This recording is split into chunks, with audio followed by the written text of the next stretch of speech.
আজকে আমি যে গ্রামটিতে গিয়েছি একটি বিশেষ কাজের জন্য, সেই গ্রামটির নাম না হয় নাই বললাম, কিন্তু সেই গ্রামটিতে পা দিলেই আমি আমার মা বাবার জন্য গর্বিত ফিল করি। কারণ এই গ্রামটিতে আমার মা দিদিমণি নামে পরিচিত এবং আমার বাবা ডাক্তারবাবু নামে পরিচিত।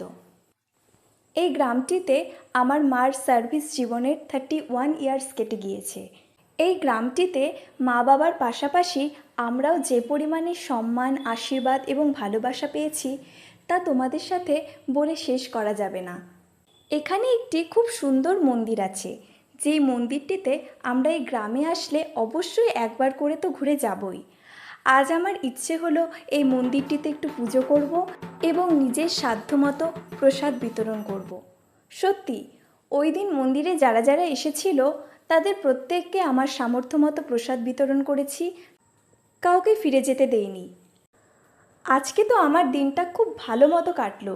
তোমাদেরও প্রত্যেকটা দিন খুব ভালো মতো কাটুক এই ভগবানের কাছে কামনা করি। ধন্যবাদ।